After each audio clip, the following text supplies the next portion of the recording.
Have you ever wondered if you're actually doing better or worse than everyone else when it comes to money? Maybe you're lying awake at night, staring at your bank account balance, wondering if other people your age have somehow figured out this whole financial thing while you're still trying to decide if that coffee purchase counts as a legitimate business expense. Or perhaps you're scrolling through social media, seeing people posting about their latest vacation or brand new car, and you can't help but wonder how they're affording it all when you're over here celebrating because you found a $20 bill in your old jeans. Well, today I'm going to pull back the curtain on the financial reality of the average American, and I guarantee some of these numbers are going to shock you. Some might make you feel better about your situation, while others might be a serious wake-up call. Either way, by the end of this series, you'll have a crystal clear picture of where you stand financially compared to everyone else in this country. My name is Nick, and I help people understand money, personal finance, and building wealth. If you're interested in getting your finances on track and maybe even getting ahead of the pack, make sure to subscribe to the channel and hit the like button if this information helps you out. Before we dive into these eye-opening statistics, let me ask you something. When you think about the average American's financial situation, what comes to mind? Do you picture someone who has their act together, steadily building wealth and preparing for retirement? Or do you imagine someone who's basically living paycheck to paycheck, hoping everything works out in the end? The truth is, most of us have absolutely no idea what normal actually looks like when it comes to money in America. Like, we might have assumptions based on what we see around us, but the reality is often very different from what we imagine. And here's the thing that makes this whole topic so important. Understanding these numbers isn't just about satisfying your curiosity or making you feel better or worse about your own situation. It's about giving you the information you need to make smarter decisions with your own money. Think about it this way. If you're trying to get in shape, wouldn't you want to know what the average person weighs or how much they exercise? If you're trying to improve your career, wouldn't you want to know how you compare to other professionals in your field? Money works exactly the same way. Like, when you understand where you stand compared to everyone else, you can make more informed choices about your spending, saving, and investing. So let's start with something that affects literally every decision we make about money.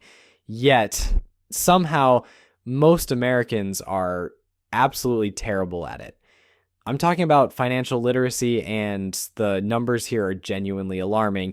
According to the most recent data from the TIAA Institute, American adults correctly answered just 49% of basic financial questions.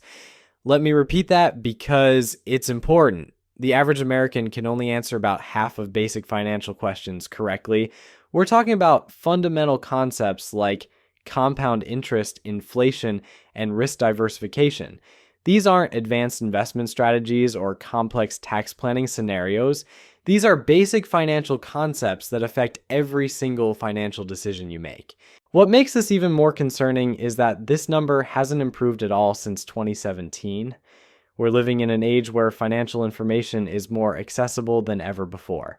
You can learn about investing on YouTube, read about budgeting on countless websites, and access financial planning tools right from your smartphone. Yet somehow, our collective financial knowledge has remained stagnant for nearly a decade. The breakdown by age group reveals some particularly troubling patterns. Young adults between 18 and 24 have the lowest financial literacy rate at just 37%. Think about that for a moment. These are people who are just starting their careers, making their first major financial decisions about student loans, credit cards, and apartment rentals, and they're getting more than half of basic financial questions wrong. The rate improves to 42% for those aged 25 to 34, which is still less than half. Adults between 35 and 44 show the highest literacy rate at just over 50%. But even that means nearly half of people in their prime earning years don't understand basic financial concepts. Perhaps most surprisingly, financial literacy for people between 45 and 54 is only around 60%.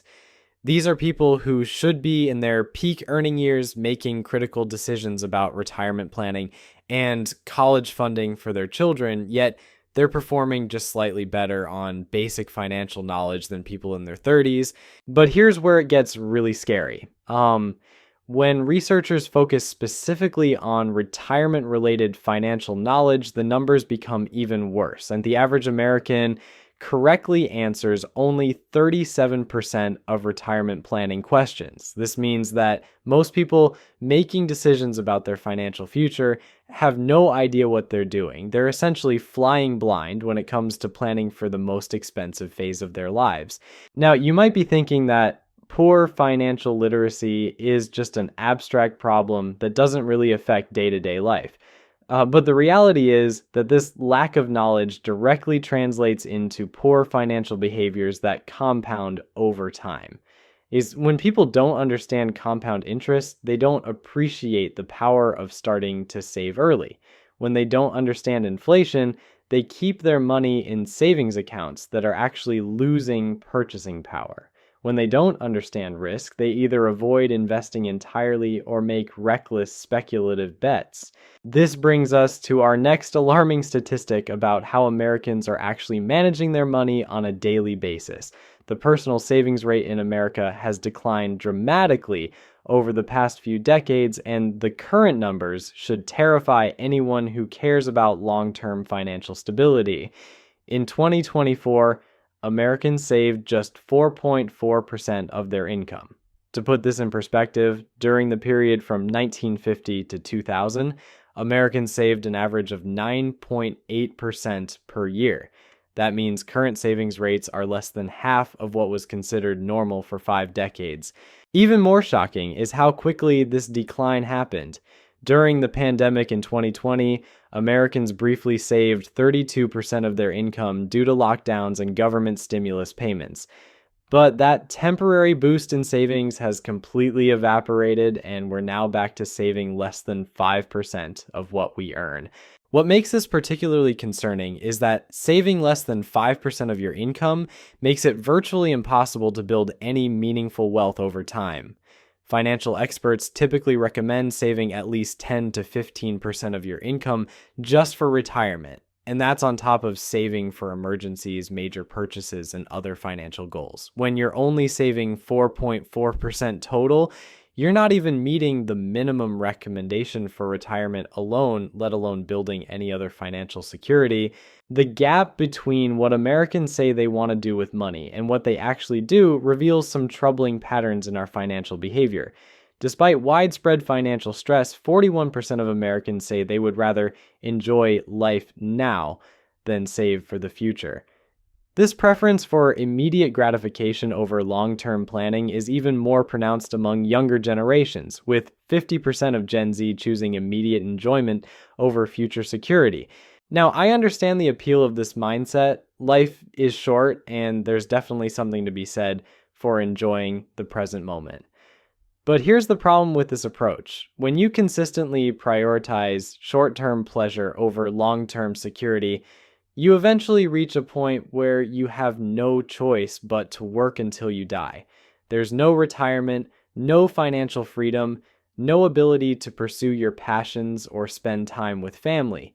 You become trapped in a cycle of earning and spending that never ends. This brings us to one of the most alarming statistics about American financial life. Nearly half of all Americans, 49%, are living paycheck to paycheck. This means that if they miss even one paycheck, they would be unable to meet their basic financial obligations. They have no buffer, no safety net, no room for error. They're essentially one emergency away from financial disaster. What makes the paycheck to paycheck statistic even more devastating is that it cuts across income levels in ways that might surprise you. This isn't just minimum wage workers struggling to get by.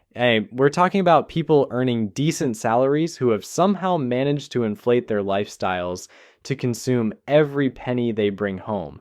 They're driving cars they can't afford to houses they can't afford, eating at restaurants they can't afford, all while convincing themselves that they're living the American dream. But the real nightmare begins when we look at what happens when these paycheck to paycheck Americans face an unexpected expense. And trust me, unexpected expenses aren't actually unexpected. They're guaranteed. Your car will eventually break down. Your roof will eventually leak. Someone in your family will eventually get sick. These aren't surprises, they're mathematical certainties. They're us. So how prepared are Americans for these inevitable financial emergencies? Brace yourself, because this next statistic is going to make you question everything you thought you knew about financial security in this country. 27% of Americans don't have an emergency fund at all. $0 set aside for when life inevitably throws them a curveball. They're essentially playing financial Russian roulette every single day. But wait, it gets worse. Nearly 56% couldn't cover a $1,000 emergency expense with cash or savings. $1,000, that's not exactly buying a yacht or funding a European vacation. We're talking about the cost of a modest car repair, a minor medical procedure, or replacing a broken appliance. 6 out of 10 Americans can't handle this without going into debt. Now, here's the part that should keep you awake at night. 59% of Americans had an unexpected expense pop up in the past year. So we've got a situation where the majority of people face surprise expenses annually, but only 41% have the savings to handle even a modest $1,000 emergency. It's like watching a slow motion train wreck where everyone can see what's coming, but nobody seems able to stop it. For those Americans who do manage to scrape together some emergency savings, the numbers are still pretty grim. The average emergency fund contains about $16,800. Now, that might sound decent until you realize this average is heavily skewed by high earners who have substantial savings. The reality for most Americans is far more precarious. When researchers break down emergency savings by duration rather than dollar amounts, the picture becomes even clearer. Only 28% of Americans have enough saved to cover 6 months of expenses, which is what financial experts actually recommend. 16% have enough for 3 to 5 months. 29% have enough for less than 3 months, and 27% have absolutely nothing saved at all. The demographic breakdown of emergency preparedness reveals some concerning patterns that reflect broader economic inequalities. Nearly half of women, 49%, don't have a 3-month emergency cushion compared to 36% of men. Even when women do have emergency savings, their balances are significantly lower. This gender gap in financial preparedness creates a particularly vulnerable situation for women who statistically live longer and often face interrupted careers due to caregiving responsibilities. The generational divide in emergency preparedness tells an equally troubling story. Only 31% of Gen Z can handle an unexpected $1,000 expense compared to 59% of baby boomers. This means younger Americans are entering their careers and starting families with virtually no financial safety net. They're making major life decisions about education, housing, and relationships while operating from a position of extreme financial vulnerability. But here's where the emergency savings crisis intersects with another alarming trend that's reshaping American household finances. Credit card debt has reached levels that should terrify anyone paying attention to economic stability. Americans now owe a record $1.23 trillion in credit card debt. Let me put that number in perspective. That's more than the entire gross domestic product of most countries. We're talking about money that Americans are actively paying interest on, typically at rates between 15 and 25% annually. By the end of 2024, Americans held credit card debt across 631 million accounts with total credit limits of $5.16 trillion. Think about what this means. Americans have access to over $5 trillion in credit, and they're already using nearly $1.25 trillion of it while paying astronomical interest rates. It's like having a loaded financial weapon pointed directly at their own future. The delinquency rates paint an even more alarming picture of household financial stress. In the first quarter of 2025, over 10% of credit card accounts transitioned into serious delinquency, meaning they were 90 or more days past due. Another 8.75% became 30 days or more delinquent. This means that roughly 1 in 6 credit card accounts is currently behind on payments, creating a cascade of financial problems, including damaged credit scores, mounting late fees, and increased interest rates. What makes the credit card debt crisis particularly insidious is its relationship to emergency savings. More than 1 in 3 Americans have more credit card debt than money saved in an emergency fund. Think about the financial logic here. They're paying 20% interest on debt while keeping maybe a few $100s in a savings account, earning less than 1%. It's like trying to fill a bucket with a massive hole in the bottom. This statistic has worsened dramatically in recent years. Between 2011 and 2022, less than 30% of Americans had more credit card debt than emergency savings. But starting in 2023, amid high inflation and economic uncertainty, that percentage jumped to 36% and remained elevated. While it's improved slightly to 33% in 2025, it's still significantly higher than historical norms. The generational breakdown of this debt to savings ratio reveals some particularly troubling patterns. 46% of millennials and 47% of Gen X have more credit card debt than emergency savings. These are people in their prime earning and family formation years who are operating from a position of negative financial security. Even 32% of Gen Z, despite carrying less absolute debt, find themselves in this precarious position. Perhaps most revealing is that only 24% of baby boomers have more debt than savings. This suggests that either older Americans learned different financial habits during their formative years, or that the current economic environment is particularly challenging for younger generations trying to build financial stability. The total household debt picture extends far beyond credit cards and reveals a comprehensive crisis in American financial management. According to recent data, average total consumer household debt has reached $105,056 per household. This represents a 13% increase from 2020, when average debt was $92,727. In just 4 years, the average American household added over $12,000 in debt. This debt load translates to a debt payment to income ratio of 11.2%. Meaning the average American spends more than $1 out of every 10 they earn just servicing debt payments. That's before paying for housing, food, transportation, or anything else they actually need to live. They're essentially working 1 day out of every 10 just to pay interest and principal on money they've already spent. The spending patterns that drive this debt accumulation reveal some fascinating insights into American financial priorities and decision making. In 2024, 37% of Americans increased their monthly spending, while only 32% increased their monthly income. This means more people are spending more money than are earning more money, which is a mathematical recipe for financial disaster. When we examine where this spending is going, some clear patterns emerge that explain why so many Americans struggled to build wealth despite living in one of the most prosperous societies in human history. The breakdown of where Americans spend their money reveals some priorities that might explain why building wealth feels impossible for most people. Housing costs consume about 25% of the average household budget, which sounds reasonable until you realize this doesn't include the countless other housing-related expenses that somehow never make it into these calculations. Then there's transportation, which eats up another massive chunk at roughly $1,100 per month. We're talking about car payments, insurance, gas, and maintenance costs that somehow always seem higher than the estimates. But here's where things get really interesting from a psychological perspective.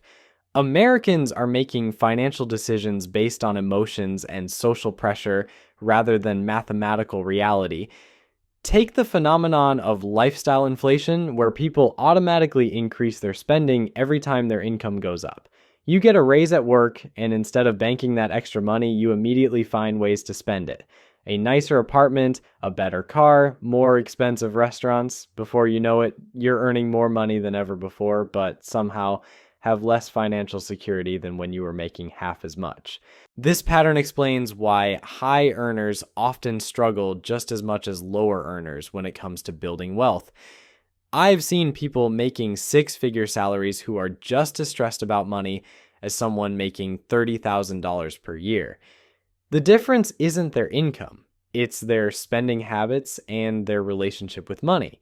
The geographic variations in financial stress tell an equally revealing story about how location affects your ability to build wealth.